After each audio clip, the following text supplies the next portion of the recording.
예레미야 22장 20절부터 30절까지 제가 읽습니다. 너는 레바논에 올라 외치며 바산에서 내 소리를 높이며 아바림에서 외치라. 이는 너를 사랑하는 자가 다 멸망하였음이니라. 너가 평안할 때에 내가 내게 말하였으나 내 말이 나는 듣지 아니하리라 하였나니 너가 어려서부터 내 목소리를 청종치 아니함이 내 습관이라. 너 목자들은 다 바람에 삼키울 것이요 너를 사랑하는 자들은 사로잡혀 가리니 그때에 너가 반드시 너 모든 악을 인하여 수치와 욕을 당하리라. 레바논에 거하여 백향목에 깃들이는 자여 여인의 해산하는 고통 같은 고통이 내게 임할 때에 너의 가련함이 얼마나 심하랴. 나 여호와가 말하노라. 나의 삶으로 맹세하노니 유다 왕 여호야김의 아들 너 고니야가 나의 오른손에 인장반지라 할지라도 내가 빼어 너 생명을 찾는 자의 손과 너의 두려워하는 자의 손 곧 바벨론 왕 느부갓네살의 손과 갈대아인의 손에 줄 것이라. 내가 너와 너를 낳은 어미를 너희가 나지 아니한 다른 지방에 쫓아내리니 너희가 거기서 죽고 너희 마음에 돌아오기를 사모하는 땅에 돌아오지 못하리라. 이 사람 고니야는 천한 파기냐 좋아하지 아니하는 그릇이냐. 어찌하여 그와 그 자손이 쫓겨나서 알지 못하는 땅에 들어갔는고. 땅이여 땅이여 땅이여 여호와의 말을 들을지니라. 나 여호와가 이같이 말하노라. 너희는 이 사람이 무자하겠고 그 평생에 형통치 못할 자라 기록하라. 이는 그 자손 중 형통하여 다윗의 위에 앉아 유다를 다스릴 사람이 다시는 없을 것임이니라. 아멘. 예레미야 22장 20절부터 읽어갑니다. 너는 레바논에 올라 외치며 바산에서 내 소리를 높이며 아바림에서 외치라. 이는 너를 사랑하는 자가 다 멸망하였음이니라. 아직 이 애언이 성취되지 않았을 때지요. 아직 하나님의 확연한 심판의 결과가 나오지 않았을 때고 하나님의 심판이 진행 중일 때 선지자에게 하시는 말씀이며 선지자를 통하여 하나님의 백성 유다와 예루살렘에 하시는 말씀입니다. 너는 레바논에 올라 외치며 바산에서 내 소리를 높이며. 너가 선지자로 온다면 선지자에게 직접 레바논에 가서 올라 외치며 라고 말씀하시는 건 아니겠죠. 레바논은 어디에 있냐 그러면 트랜스 요르단이라 그래서 요단 동편에 있는 땅입니다. 요단 동편에 있는 땅으로서 이 레바논이나 아니면 바산이나 이런 곳들이 과거에 아모리 왕 시온이 차지했던 땅들이고 아모리 왕 시온이 이스라엘을 적대하고 길을 막아섰을 때에 하나님께서 그들을 진멸하고 멸망시키라 하셨고 그들은 멸망당하였으며 그 땅에 대하여 루벤 지파, 므낫세 지파, 므낫세 반 지파, 갓 지파가 모세와 하나님께 요청하여 분양받은 땅이 됩니다. 그 땅은 참으로 아름답고 너무 좋은 땅이었습니다. 풍요로운 땅. 당시에 므낫세 반 지파, 므낫세 절반. 므낫세 절반 지파는 이 트랜스 요르단에서 땅을 얻었고 또 다른 절반은 요단강을 건너가서 얻었습니다. 그리고 에브라임, 갓 지파. 이런 지파들이 땅을 얻고 얼마나 풍성하게 잘 살았습니까? 그 당대에는 하나님을 섬겼으나 후대로 갈 때에 배가 불렀고 우상숭배로 빠졌으며 하나님을 떠난 때들이 참 많았습니다. 그리고 요단 이 동편은 제대로 보호받지 못하는 지역처럼 요단 동편에가 우리가 아시다시피 에돔, 모압, 암몬 이런 족속과 나라들이 있었기 때문에 끊임없이 공격과 침탈을 당했습니다. 레바논 올라가 외치며 한편으로 그 레바논이 하나님께서 주신 땅에 정말 풍요로운 땅이면서 또한 다른 나라의 경계선이 되기도 합니다. 바산에서 내 소리를 높이며 이미 무수히 많은 역사 속에서 이스라엘 백성이 차지했던 레바논과 바산, 이 풍요로운 땅에 사는 사람들이 노예가 되기도 하고 공격을 당하기도 하고 비참한 삶을 살기도 했습니다. 다윗같이 솔로몬같이 강성한 나라였을 때는 당연하게 레바논과 바산에 살았던 이스라엘 하나님의 백성들이 잘 먹고 잘 살고 융성하였습니다. 바산에서 내 소리를 높이며 아바림에서 외치라. 아바림은 어디냐 그러면 우리가 잘 아시는 모세가 분노함으로 하나님께서 너가 가나안 땅에 들어가지 못하리라. 그때에 이제 모세를 하나님께서 인도하셔서 느보산에서 하나님이 약속하신 땅을 바라보게 하지요. 사해하고 모압 평지라고 하는 곳 사이에 있는 곳이 이 아바림인데 거기는 산악지대로 이루어져 있고 거기에 우리가 성경에 나오는 유명한 산들이 있는데 그 중에 하나가 느보산입니다. 아바림 그러면 저 아래가 되겠죠. 사해하고 모압 평지 아래. 하나님께서 가나안을 팔레스틴을 바라보게 하시는 그곳. 느보산 신명기 32장에가 있는 거고 비스가산 신명기 34장에도 있지요. 비스가산. 그리고 부올산 이런 곳들이 다 이 아바림에 속한 그러한 산들이 됩니다. 아바림에서 외치라. 이는 너를 사랑하는 자가 다 멸망하였음이니라. 무엇을 외치라는 것입니까? 무엇을?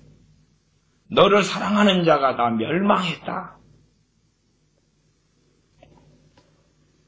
29절로 건너가면 땅이여 땅이여 땅이여 여호와의 말을 들을지어다 외치는 거겠지요. 21절 너가 평안할 때에 내가 너에게 말하였으나 너 말이 나는 듣지 아니하리라 하였나니 너가 어려서부터 내 목소리를 청종치 아니함이 내 습관이라. 22절 너 목자들은 다 바람에 삼키울 것이며 그러면 너 그럴 때에 앞에 22장 앞에 나왔던 여호야김이나 여호야김 왕에 대한 것보다도 너의 목자들 그러면 유다 백성들 그리고 예루살렘 거민들에 대한 이야기가 해석상 맞게 됩니다. 하나님의 백성 예루살렘, 하나님의 백성 유다인 이스라엘 백성들이 하나님 앞에 떠나고 등지며 입술로는 하나님을 경외한다 하고 제사 지내고 기도하고 찬양하지만 마음에선 떠났기 때문에 끊임없이 그들의 삶에 많은 우상들로 채워왔습니다. 하나님께서는 그들에게 책망하시며 선지자들을 통해서 말씀해 오셨습니다. 언제 말씀하셨느냐? 언제부터냐? 당연하게 22장 21절에 보시면 너가 평안할 때에 내가 너에게 말하였다. 것이 평안할 때에. 사람들의 논리가 있고 하나님이 행하시는 것이 너무 확연하게 다를 때는 많습니다. 하나님께서 적당하게 환난을 주셔가지고 돌이키고 회개하게 하시면 얼마나 좋을까. 저는 무수히 많은 크리스천들 가운데서 고난과 고통을 통하여 연단되고 깨끗하게 되고 회개하게 되고 주님을 만나고 알며 겸비케 된 사람들도 만났으나 오히려 상대적으로 더 많은 사람들은 고난과 고통과 어려움을 통하여 하나님에 대한 원망과 증오심을 품고 대항하고 대적하며, 그러나 소위 기독교인으로 남아있는 사람들을 더 많이 만났습니다. 우리의 환상은 고난을 좀 당하면 우리가 정결케 되고 변화될 것이다. 어떤 사람에게 해당되는 이야기냐 그러면 주님을 사랑하는 사람들에게 해당되는 이야기입니다. 주님을 사랑하는 사람들에게. 우리의 자녀들의 학업으로 이야기해보면 우리 자녀들이 도무지 공부하지 않는데 시험이 날마다 시험을 보고 쪽지 시험을 보고 주간마다 시험 보고 월말마다 시험 보고 그러면 자녀들이 공부를 하게 될 것이다. 아니겠죠. 오히려 가출해버리지 않을까요? 시험을 많이 보면 야, 공부가 중요하구나. 공부해야 되겠다.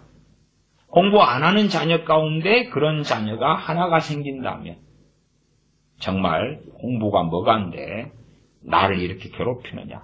그렇게 하게 하는 부모나 학교나 교사나 원망하고 증오하고 그리고 나는 공부하고 취미가 맞지 않는다. 뭐 그런 마음을 갖는 사람들이 많겠죠. 제가 목회했던 교회 아이 가운데도 하나가 그런 생각을 품었습니다. 나는 절대 고등학생까지도 공부 안 했지만 그러나 고등학교 졸업하면 책이라는 것은 절대 보지 않겠다. 절대 보지 않겠다. 그렇게 결심을 하고 그 결심을 지금도 상당히 지키고 있다는 것을 압니다. 그런 아이들은 그렇게 시험이 많지 않았는데도 불구하고 공부를 못하고 안 하겠다는 욕구가 강하기 때문에 공부해야 되는 환경을 만날 때에 공부가 싫은 거예요. 제가 예제로 드는 것입니다. 고난이 있을 때에 변화된다? 깨끗하게 된다? 누가요? 누가? 그것은 하나님을 경외하는 사람이 그렇습니다. 누가 정금같이 고난을 통해 나오느냐? 하나님을 경외하는 사람이 그렇습니다. 그렇지 않은 사람들은 알량한 신앙과 믿음조차도 유지하지 못합니다. 저는 청년들 가운데 예수님 믿는다 하는 청년들이 고난을 당하면서 하나님을 등지고 떠나가는 일들을 많이 보아왔습니다. 왜요? 믿음의 뿌리가 없잖아요. 하나님을 경외함이 없잖아요. 왜 내게 이런 일이 생겨야 되냐고 안다고 말이에요. A라는 청년이 대학을 마치면 하나님께서 자신에게 좋은 직장을 마련해 주실 거라고 믿습니다.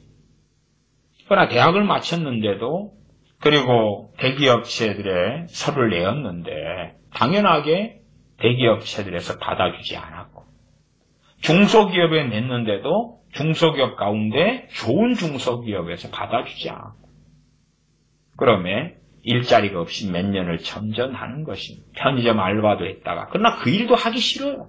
하기 싫어. 편의점 알바를 해도 자기가 편의점에 알바하는 것보다 돈이 적다는 것입니다.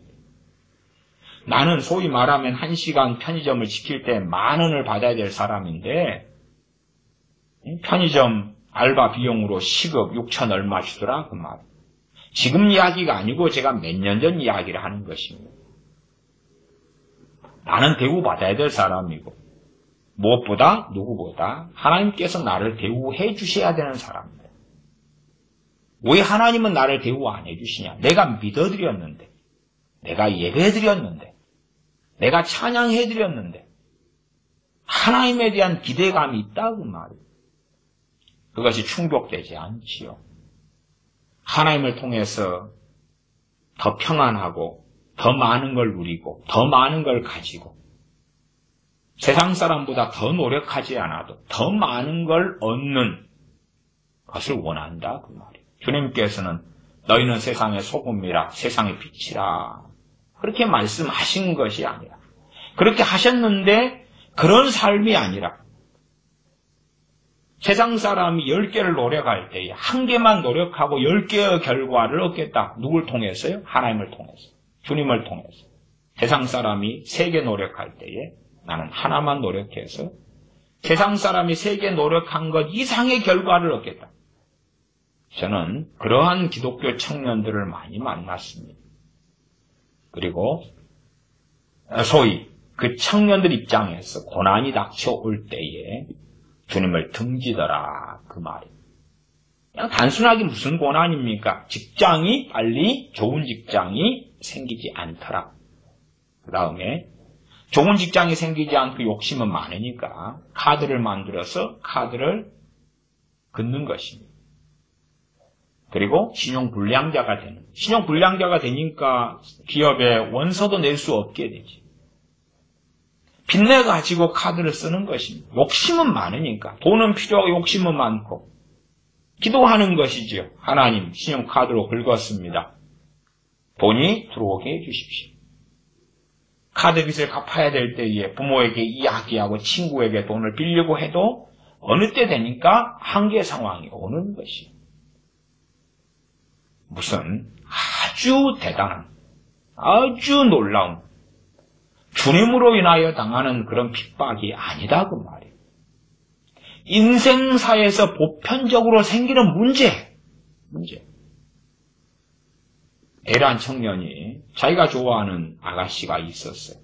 크리스찬 이야기입니다.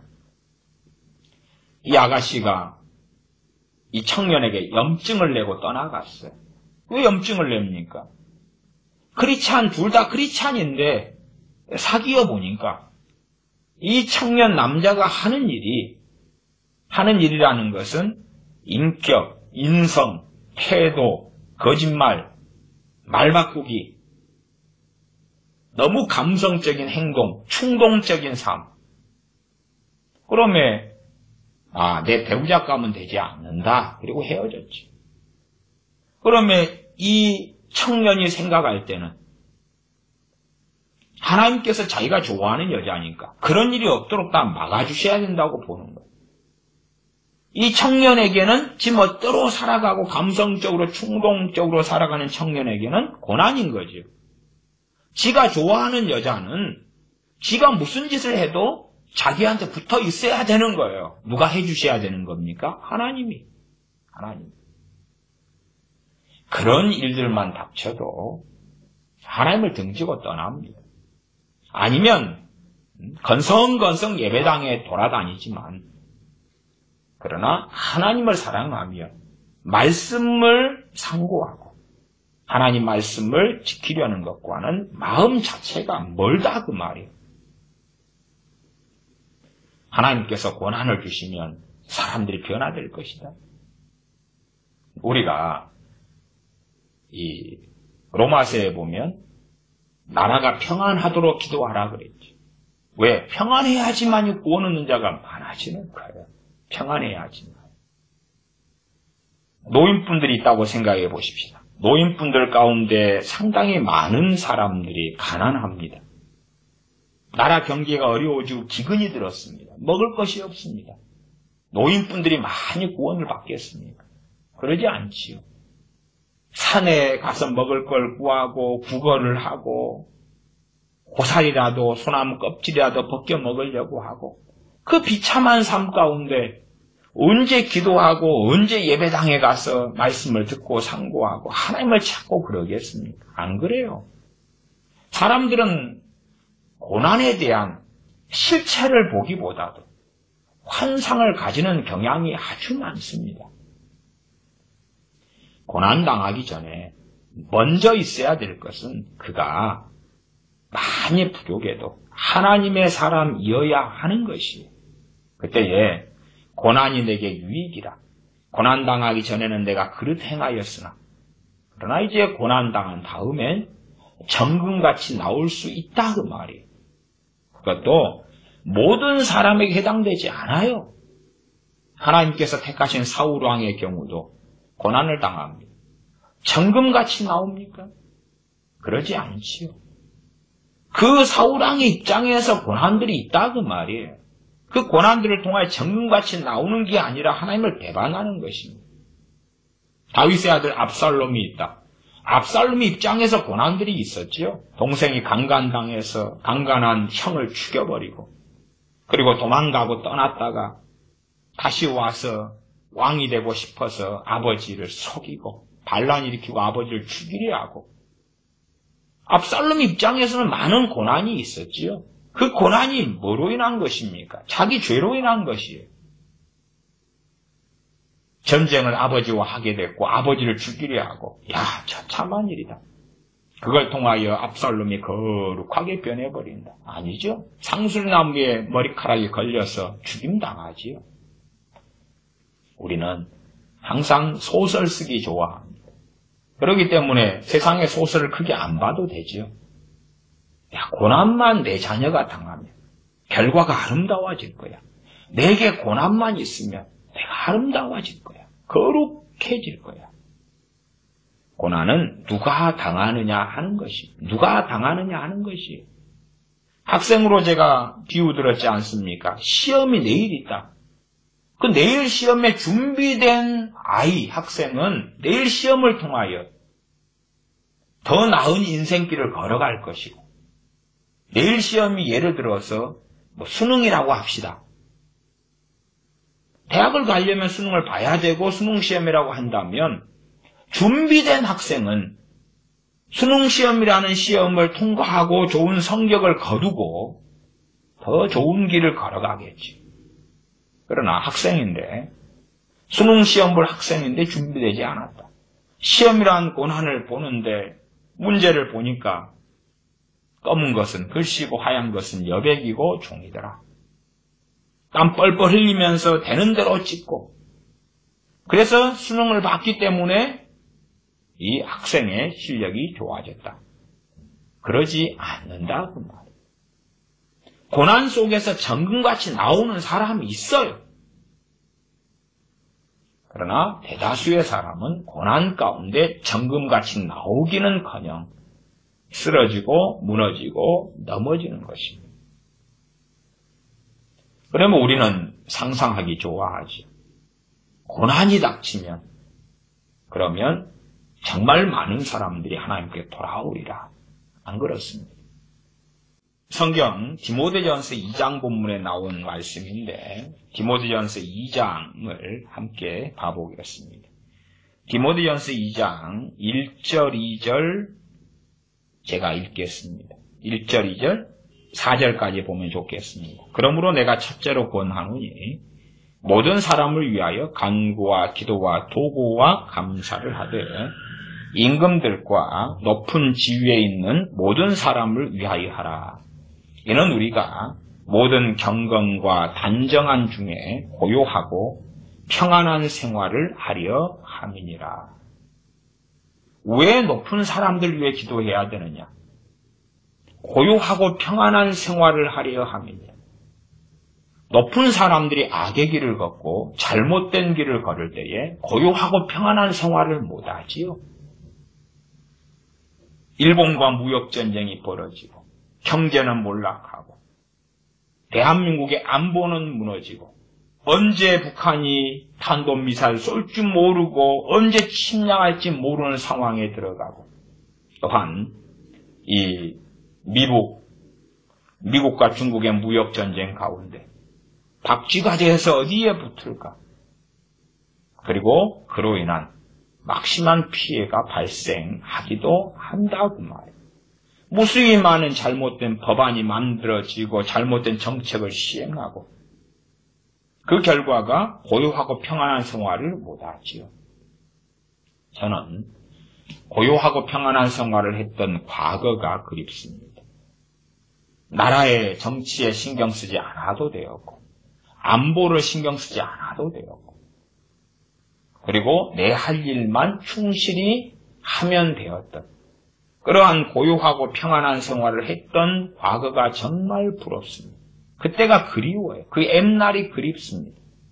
그러나 지금은 고요하고 평안한 생활을 할 수 없지요.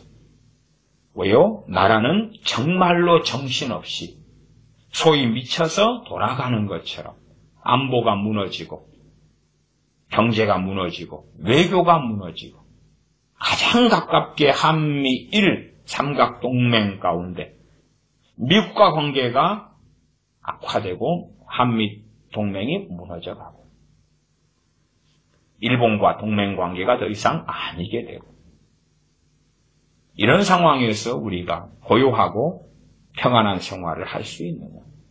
고요하고 평안한 생활 속에서 하나님을 잘 믿고 잘 섬기고 신앙에 성장할 수 있어요. 저는 어쨌든 신앙 서적들을 참 많이 보아왔습니다. 신앙 서적들 가운데 잘못되고 문제가 있는 것 너무 많습니다. 그럼에도 불구하고 제 신앙 생활에서 신앙 서적이라는 것은 참 많이 도움을 받은 그러한 선물들에 속하기도 합니다. 고요하고 평안한 생활이 되니까 책을 사가지고 여유 있게 읽고 그런 것이 가능하지. 경제가 몰락한 다음에 내가 책 한 권을 사보려면 일주일을 노동한 다음에야 사볼 수 있다.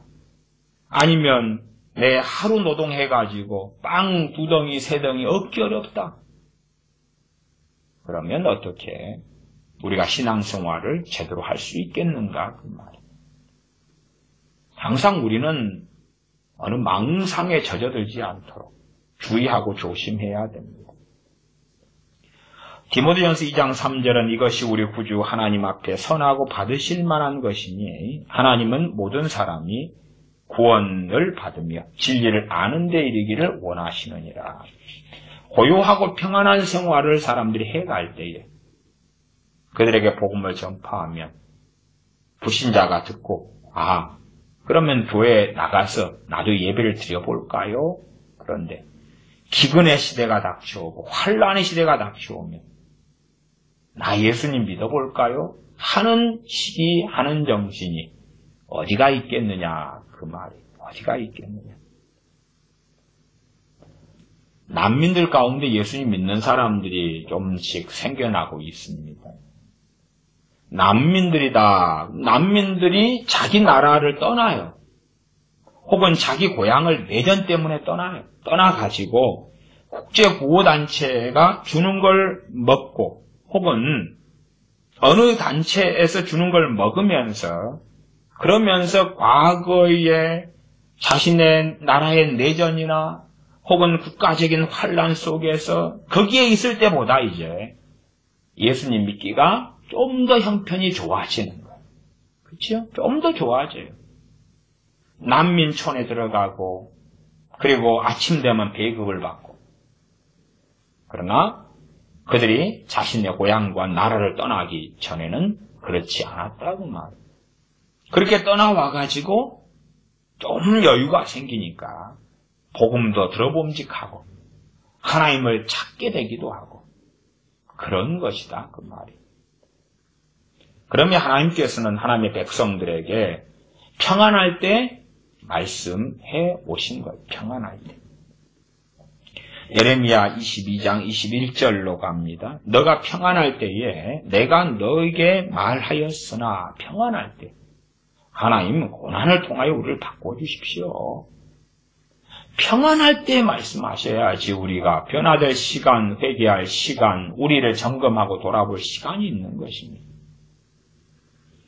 평안할 때에 길게 잡고 선지자 예레미야 등을 통하여 하나님이 말씀하시니까 지금 현재 아무리 선지자가 말해도 평안하니까 안 듣는다고 말해요. 20년 전에 선지자를 통해 말씀하셨다. 20년 동안 전반적으로 평안하다. 안 듣는다고 말해요. 평안한데. 그러나 하나님의 큰 사랑과 긍휼과 오래 참으심은 평안할 때 말씀하셔요. 평안할 때. 평안할 때 복음을 증거하고 평안할 때 하나님의 말씀이 선언되고 선포되고 그때에 돌이키기가 최고 좋은 것입니다. 정말 많은 사람들 또 당대의 유대인들 예루살렘 백성들은 평안할 때에 하나님께서 그의 종 예레미야 등을 통하여 말씀하셨을 때에 돌이키지 않았다는 것입니다. 평안할 때에. 돌이키지 않아도 평안하니까. 돌이키지 않아도 삶의 여유가 있으니까. 돌이키지 않아도 괜찮으니까. 그러면 자신이 괜찮은데 왜 하나님께 엎드리고 안달복달하고 회개하고 기도하고 순종하고 왜 그러겠느냐 그 말이지. 이 하나님의 백성들의 탈을 쓰고 있는 유대인들은 현세의 삶이 다였을 것입니다. 전부 현세에서 이 생에서 어떻게 먹고 마시고 사는 게 중요합니다. 그러면 하나님과 관계가 단절되고 하나님의 은혜가 끊어지고 하나님에게서 멀어졌는데도 자기 현실의 삶이 괜찮으니까 평안하니까 상관없는 것이다 그 말. 세상 사람들도 마찬가지 아닙니까? 세상 사람들 가운데서 환난과 고난을 당해가지고 예수를 믿게 된 사람들이 상당히 많습니다. 예수님 믿는 사람들의 두 부류가 있다 그러면 평안할 때 믿게 된 사람하고 환난과 고난을 당해 믿게 된 사람이 있어요. 반면 믿는 사람 가운데 환난과 고난을 통해서 더 주님을 알게 된 사람이 있고 또 다른 분은 환난과 고난을 통해서 잘못된 길을 걸어가 버리는 그러한 기독교인들도 아주 많습니다. 그럼에도 실제로 환난과 고난을 당해서 세상 사람이 믿게 되는 경우보다 평안할 때에 전도를 받고 믿게 된 사람들이 많은 것입니다. 세상 사람이 환난 속에 있을 때에 내 목구멍이 포도청이고 내가 지금 정말 내 삶이 비참한데 예수님 믿을 정신이 있겠냐 그 말. 물론 교회가 치유의 능력이 있는 교회고 불신자가 병들었다.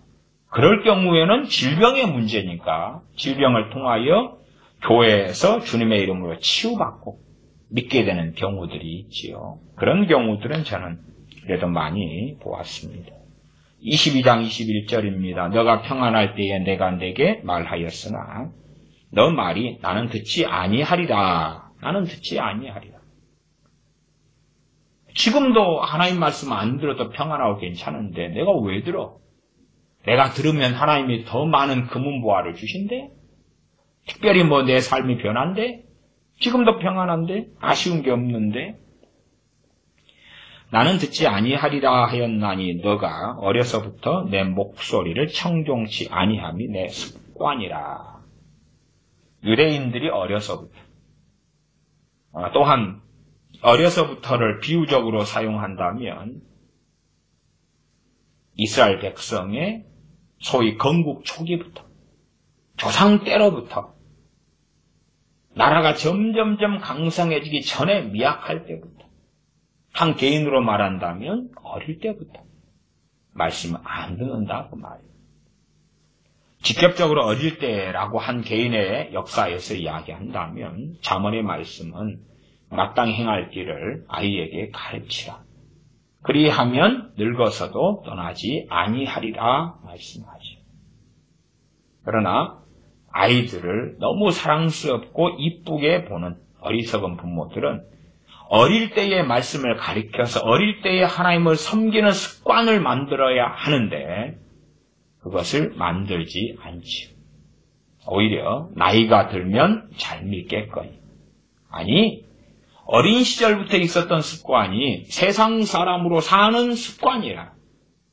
세상 사람의 가치관, 세상 사람의 양심, 세상 사람의 습관이라. 그러면 나이가 들어서 주님을 믿는다?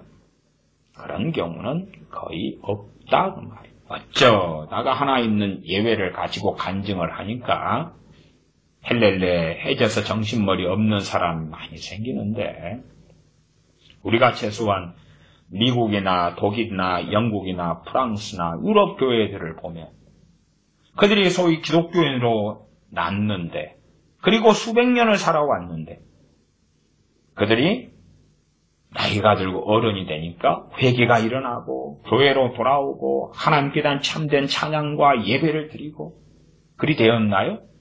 그리 안 되었지요. 안 되었어요. 미국의 그 많은 기독교인이 어른이 되고 나이가 드니까 이제는 정신 차렸다. 하나님께로 돌아가자. 말씀으로 돌아가자. 그랬나요? 아니요. 예배당은 텅텅 비어가고 교회는 문 닫고 사라져가는 것이. 어릴 때에 하나님 말씀을 제대로 가르치지 않고. 마찬가지로 아이들은 어릴 때부터 하나님의 목소리를 청종치 아니하는 것이 습관이다 그 말. 어떤 것을 청종합니까? 연예인이 하는 말을 청종하고, 영화배우가 하는 말을 청종하고, 세상 가수가 하는 말을 청종하고, 텔레비전이 하는 말을 청종하고, 유튜브 방송하는 걸 청종하고, 게임을 청종하고. 청종할 건 너무 많지요. 또한 학교에 다니는 아이들은 친구들의 말을 청종하자. 귀담아 듣는다 그 말. 친구들의 말을 귀담아 들어요. 그렇기 때문에 유행을 따라가는 것이. 친구들이 이런 옷이 좋다 그러면 나도 그 옷을 사야 되겠다. 그 옷이 뭐 등골 브레이커 이런 거. 친구들이 다 입으니까 엄마 나도 사줘요. 그렇게 하나님의 말씀을 청종치 않는 자녀들은 당연하게 세상을 청종하는 자녀가 되는 건 당연한 것입니다. 그러면 하나님께서 선지자를 통해 말씀하셔도 유대인들, 예루살렘 거민들은 어릴 때부터 하나님 말씀을 청종하지 않는 것이 습관이다. 또한 유대의 이스라엘의 역사로 한다면 참은 조상 때로부터 하나님의 말씀을 청종치 않는 것이 대를 이어 습관이고, 그리고 하나님께서는 말씀하시는 것이 너희가 너희 조상보다도 악하다라고 말씀하셨지요. 예레미야서에서. 너희가 너희 조상보다도 악하다. 청출어람 청어람이 되어서 더 악하게. 조상 때 하나님을 배신했는데 후손인 지금은 하나님을 배신하는 정도와 강도가 훨씬 더 세다 그 말이에요. 그것은 유다나 이스라엘의 역사성이고, 그 다음에 한 개인의 역사성은 어릴 때부터 하나님의 말씀을 청종하는 데 관심이 없다 그 말이죠. 하나님의 긍휼과 은혜 속에서 기독교인의 가정에서 자녀로 태어나서 예배당에 가고 성경을 손에 잡고 성경을 한 권 가지고 있고 가장 큰 복을 받고 주 예수로서의 복음을 듣는 가장 큰 복을 받았는데 자녀들이 하나님을 청종하는 것은 싫어하더라 그 말이에요. 어릴 때부터 예배당을 수립했는데 하나님의 말씀을 듣는 것은 관심이 없더라 그 말이에요. 관심 없어요. 언제 빨리 이 지겨운 예배가 끝나냐? 언제 빨리 끝나냐? 그러면 요즘의 찬양도 아이들을 위한 콘서트 형식으로 바꿔줍니다. 그래야지만이 아이들이 하품하고 지겹다 하지 않거든요. 춤추고 방방 뛰고 멜로디도 세상 유행과의 멜로디와 비슷하게 만들어주고 그러면서 함께 춤추고 노래하고 파티처럼 즐기고 그러니까 야 예배당에 구경하고 가기 괜찮다. 현대화된 찬양과 예배다. 그리고 가지요. 그러나 하나님의 말씀의 핵심은 하나님의 목소리를 청종하느냐예요. 어떠한 노래와 찬양을 부르느냐가 아니에요. 핵심은 하나님의 목소리를 청종하느냐예요. 하나님의 목소리는 성경 66권입니다. 청종하려면 하나님께서 말씀하시는 것이 무엇인가 하고 상고해야 되고 묵상해야 되지. 하나님께서 뭘 말씀해 오셨는가? 주님께서 뭘 말씀하셨는가? 하나님께서 그의 선지자를 통해서 우리 주님께서 그의 사도들을 통해서 뭘 말씀하셨는가 하는 것에 주의해야 한다 그 말이에요. 그것이 내 목소리를 청종하는 거다라고 하나님 말씀하시는 것입니다. 그러나 너가 어려서부터 내 목소리를 청종치 아니함이 너 습관이라. 너 목자들은 다 바람에 삼키울 것이요. 환경과 배경 속에서는 목자들, 그러면 제사장들과 선지자들이죠. 또한 정치적으로 한다면 왕과 방백들입니다. 왕, 방백들, 지도자들. 국가적 지도자들, 종교적 지도자들. 다 포함되겠죠. 좀 협의적으로 가면 제사장들과 선지자들, 신앙적 지도자들을 주로 많이 이야기합니다. 너 목자들은 다 바람에 삼키울 것이다. 바람이 불면 날아가는 곁처럼, 먼지처럼, 티끌처럼 그렇게 아무 무가치 없이 비극적인 삶의 종료가 일어난다 하는 이야기죠. 왜? 목자들이 잘못 가르쳤고 잘못 전했고 잘못된 일 속에서 하나님께서 맡기신 양떼들을 잘못된 길로 인도하였기 때문에 그러하죠. 소경된 인도자가 소경들이 인도해서 둘 다 구덩텅이에 빠진다는 주님의 말씀처럼 그렇게 해왔다 그 말이죠. 22절 하반절 너를 사랑하는 자들은 사로잡혀 가리니 그때에 너가 반드시 내 모든 악을 인하여 수치와 욕을 당하리라. 너가 사랑하는 사람들 내가 보호하겠다가 아니라 너가 사랑하는 사람들은 사로잡혀간다. 노예가 된다. 포로가 된다. 노예가 된다. 하는 것이죠. 과거에 몽골의 통치 속에 있었을 때인가요? 조선시대나 고려시대 같은 때도 여자들을 곡물로 보내잖아요. 곡물. 공녀가 돼가지고 보내잖아요. 그러면 저 중국 땅에 가서 사는 것이 좋고 행복합니까? 가서 성놀이개가 되고 가서 시바지가 되고 노예가 되고 아니면 선물로 바뀌는 거죠. 내가 이쁜 고래 공녀가 하나 왔어. 너하고 화친하기 위하여 이 고래 공녀를 너한테 선물로 줄게. 상대방에게 사람을 물건 취급 이상 당하는 그런 일이지요. 너를 사랑하는 자들을 내가 보호하겠다가 아니라 사로잡혀 가게 하겠다. 너는 너 모든 악을 인하여 수치와 욕을 당할 것이다. 의인화시켜서 너 그럴 때 예루살렘이나 유다 그렇게 이해하시면 좋겠습니다. 23절입니다. 레바논에 거하여 백향목에 깃들이는 자여. 백향목은 주로 삼나무인데 그 중에서 당시 유다나 이스라엘에서 가장 귀하게 썼던 백향목, 가까운 자기 땅에 있는 백향목이 바로 레바논 백향목입니다. 레바논 삼나무를 이야기합니다. 레바논에 거하여 백향목에 깃들이는 자여. 백향목이 비싸고 고급 목재이기 때문에 그 아름다운 땅 레바논, 거기에서 사니 얼마나 좋고 평안하고 미래를 꿈꾸겠습니까? 그런데 그런 자들에게 하나님께서 말씀하십니다. 여인의 해산하는 고통 같은 고통이 내게 임할 때에 너의 가련함이 얼마나 심하랴. 레바논 백향목 속에 아름답게 삼나무 집을 짓고 삼나무 백향목을 팔아서 돈을 벌고 젖과 꿀이 흐르는 땅이라고 일컬어지는 그러한 것을 볼 수 있었던 곳이 레바논과 바산이었다 그 말이에요. 하나님께 주신 땅에 속한 트랜스 요르단 동편 땅.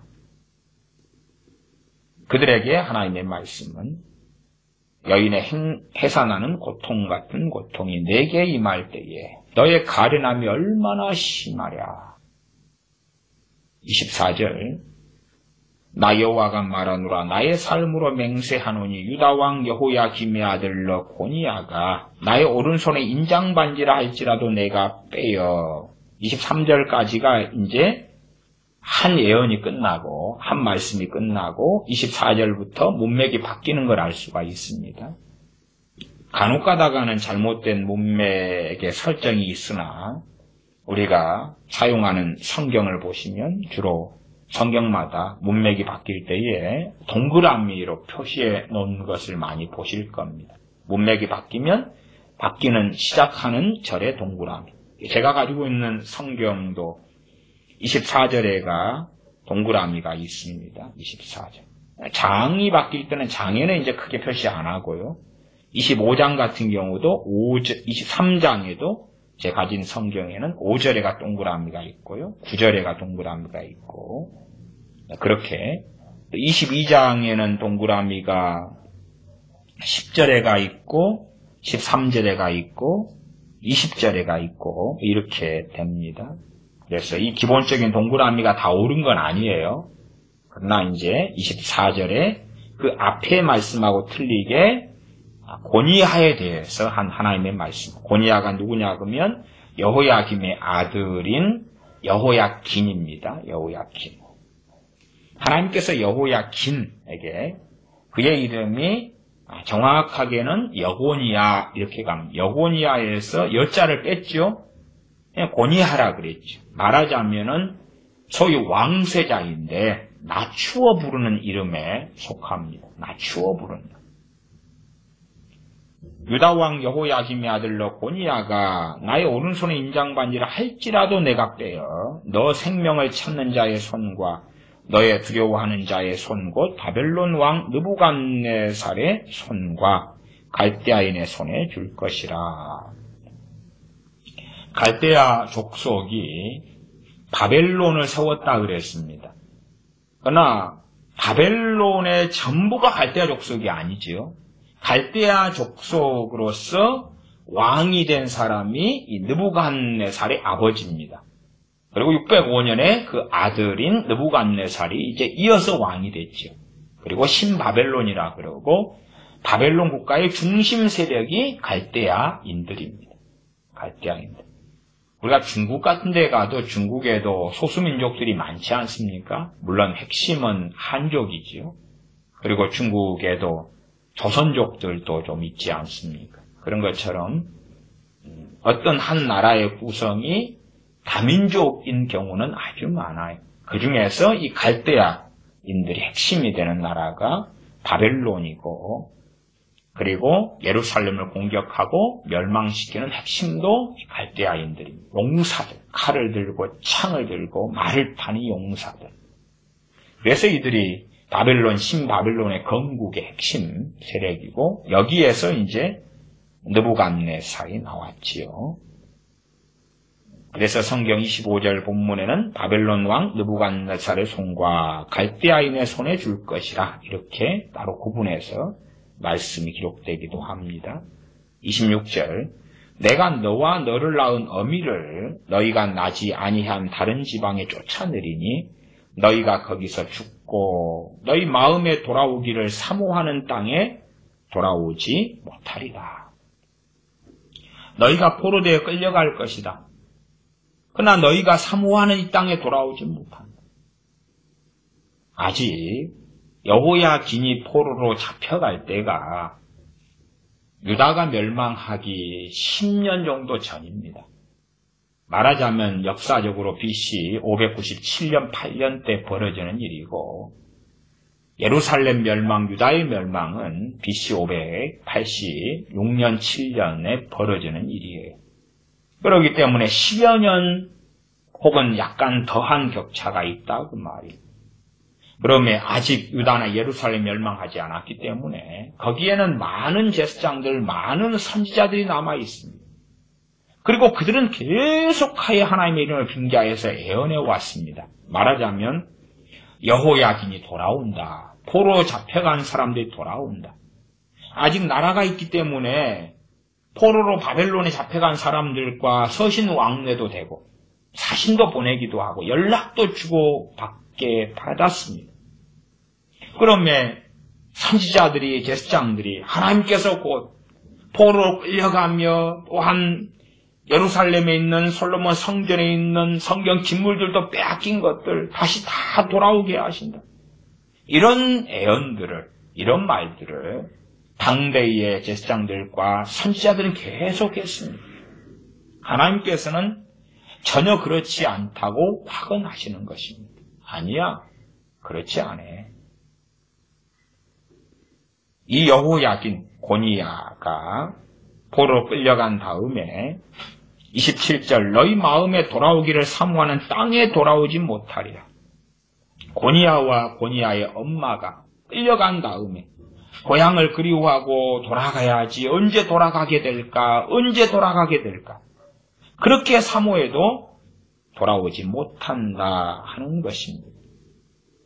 28절입니다. 이 사람 고니야는 천한 파기냐 좋아하지 아니하는 그릇이냐 천한 파기냐 아주 가치가 없고 쓸모없는 그러한 깨어져 버린 그릇이냐 어찌하여 그와 그 자손이 쫓겨나서 알지 못하는 땅에 들어갔는고? 어찌하여 그랬는고? 어찌하여 그렇겠습니까?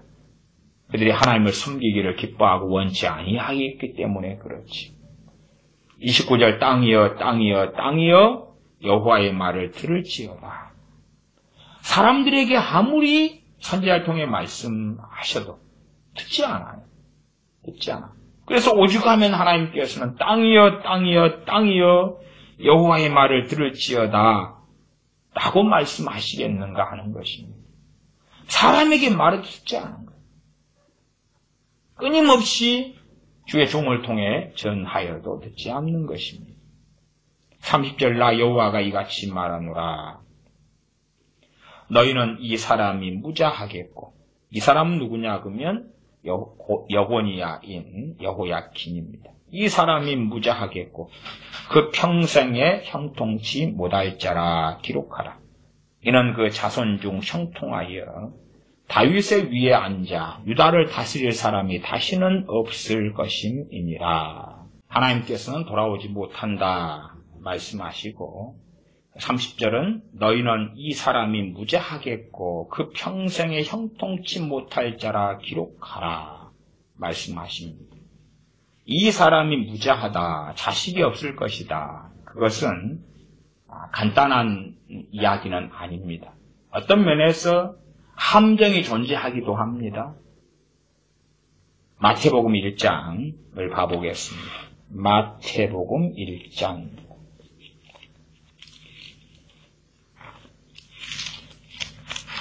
마태복음 1장 11절 12절을 봐보겠습니다.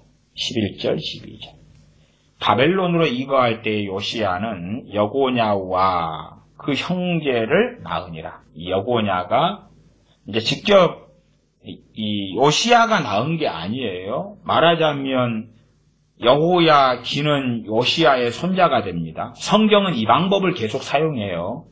그래서 어느 때는 손자로 아들을 건너뛰고 족보가 기록되고 더 먼 거리를 건너뛰고 기록이 돼요. 마태복음 1장 11절 요시야는 여고냐와 그의 형제를 낳으니라. 그리고 이 여고냐가 여고니아입니다. 그 다음에 뒤로 하면 고니하고 여호야킨입니다. 12절 바벨론으로 이거한 후에 포로 잡혀갔지요. 그리고 여고냐는 스알디엘을 낳고 스알디엘은 숫바벨을 낳고 그리고 요셉이 16절에 나오고 우리 주님께서 이 땅에 오셨다는 것이 16절이지요. 여고냐가 스알디엘을 낳았다는 것이 마태복음 1장 12절이다 그 말이에요. 그러면 다시 예레미야 22장 30절로 갈 때에 자유주의 신학자들은 봐봐라 성경 틀렸잖아. 왜? 하나님은 너희는 이 사람이 무죄하겠다 그랬는데 자식이 있잖아. 말씀이 틀린 거잖아. 신약 성경까지 몰랐던 거네. 그때 그냥 대충 사람이 한 거 아니야.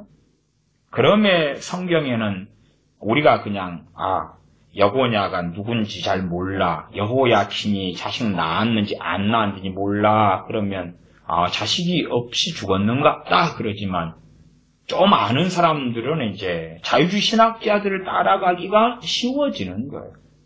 과연 무자하다는 뜻과 의미가 무엇이겠느냐는 거예요. 무엇이겠느냐. 무자하다는 것이 무엇이겠느냐. 이 사람이 무자하다. 정말 이 땅에 있는 사람들 가운데 하나님 보실 때 수혜칠 가치가 있는 사람. 어떤 사람은 그런 말도 합니다. 내가 참 안 좋은 말로 내가 참 짐승을 낳았다. 그런 이야기도 해요. 다시 말하면 내 자식이 아니다. 안 낳을 자들을 낳았다. 그러면 저는 이 여고니아, 고니아가 낳은 자식들이 하나님 앞에 하나님의 사람이 아무도 없었다. 아무도 없었다. 저는 그렇게 해석하는 입장이에요. 그러나 문자적으로 극단적으로 갈 때에는 자식이 없었어? 성경이 틀렸네? 혹은 그냥 차라리 모르는 게 나을 때도 있죠. 모르면 자식이 없었다고 하나님 말씀하시고 없어서 죽었는갑다. 그게 아니라 자식이 있었어요. 왜 무죄하다고 말씀하시느냐? 항상 성경 해석의 핵심과 기본은 뭐냐 그러면 하나님이 옳으신 거예요. 하나님이 옳으신 거예요. 그리고 우리가 틀리면 우리가 틀리는 거예요. 그런 관점에서 성경을 보셔야 됩니다.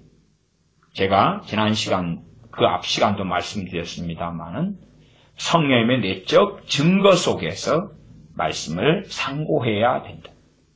이상한 사본학에 빠지고 이상한 편집설에 빠져서 성경을 잘못된 길로 이해하면 그 사람은 베드로 사도가 경계한 성경을 억지로 푸는 일에 들어가게 되고야 말 것입니다. 너희는 이 사람이 무자하겠고 그의 자손들 가운데 하나님을 경외하고 섬기는 사람들이 없다. 최소한은 가볍게는 자식이에요. 자식. 그렇죠? 바로 그 다음 세대. 그 다음에 자손까지 갈 때는 해석의 부분이 간단하지는 않은 것 같아요. 그 평생에 형통치 못할 자라 기록하라. 평생 그러니까 앞에 무자하겠다. 이것이 그의 평생의 기록으로 자식을 낳았는데 진정한 하나님의 사람, 하나님의 뜻을 찾고 걸어가는 사람이 없었다. 이렇게 보는 것이 낫게 보이고 이 사람의 평생이 형통치 못할 자라.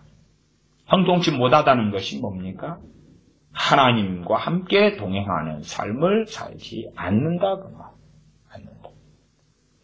물론 이 여호야긴에 대해서는 예레미야 52장에 얼마가 있습니다. 예레미야 52장에 있는 말씀 얼마를 찾아보고 읽어보겠습니다. 52장 말씀. 52장 31절부터 34절까지 보겠습니다. 예레미야 52장 31절부터 제가 읽겠습니다. 유다 왕 여호야긴이 사로잡혀간 지 37년. 사로잡혀간 지 37년이니까 포로 생활을 몇 년 했습니까? 37년을 했다 그 말입니다. 18살에 잡혀가서 37년을 했다. 그때에 무슨 일이 벌어졌냐 하면 바벨론 왕 에윌무로닥의 즉위 원년 12월 25일에 그가 유다 왕 여호야긴을 옥에서 내어놓아 그 머리를 들게 하고 그에게 선임하라고 그의 위를 그와 함께 바벨론에 있는 왕들의 위보다 높이고 그 죄수의 의복을 바꾸게 하고 그 일평생에 항상 왕의 앞에서 먹게 하였으며 그의 쓸 것은 날마다 바벨론 왕에게서 받는 정수가 있어서 죽는 날까지 곧 종신토록 끊이지 아니하였더라. 언제나 이 완전한 자유는 아니고, 그렇지요? 이 바벨론 왕이 옥에서 내놓게 하느냐 하면 포로 잡혀간 지 37년이다. 그 말. 37년 동안 갇혀서 고통을 당하고 당연하게 먹고 사는 것, 음식에 대한 이야기가 정해진 분량을 37년 이후로는 바벨론 왕이 주었다. 그러기 때문에 그 전에 37년 동안에 감옥에서 갇혀서 먹고 사는 것이 정말로 어렵고 비참했다 하는 것을 우리가 이해할 수 있겠습니다. 그 평생에 형통치 못할 자라 기록하라. 그 37년 동안 포로 생활을 한 다음에 그 다음에 바벨론 왕의 긍휼을 얻습니다. 그리고 얼마나 더 살았는가. 이 37년간을 기본으로 평생 그렇게 말씀하는 부분이 있을 거다 하는 것입니다. 항상 성경이 절대적 극단적 문자주의를 지향하지 않을 때가 의외로 많습니다. 그래서 말하자면은 100명 가운데 99명이 하나님을 등졌다 그러면은 모두가 하나님을 등졌다 이렇게 성경이 기록된다 그 말이에요. 그런 식의 방식을 성경은 사용해요. 그 평생에 형통치 못할 자라 기록하라. 이는 그 자손 중 형통하여 다윗의 위에 앉아 유다를 다스릴 사람이 다시는 없을 것임이니라. 자손 이야기가 나왔잖아요. 앞에 무자하다가 나왔고. 그러니까 자손이 있다는 이야기가 뒤가 나온 거예요. 사실은. 그래 이제 무자하다 그리고 자식 없으니까 끝. 그게 아니라 자식은 계속 있었어요. 그러나 그 자식들이 하나님 앞에서 전혀 일고의 가치가 없는 소위 인간 쓰레기에 불과한 그러한 존재였다라는 이해를 하시면 좋다 그 말입니다. 이는 그 자손 중 형통하여 다윗의 위에 앉아 유다를 다스릴 사람이 다시는 없을 것이다. 그리고 이제 나중에 누가 오십니까? 주님께서 이 땅에 오시죠.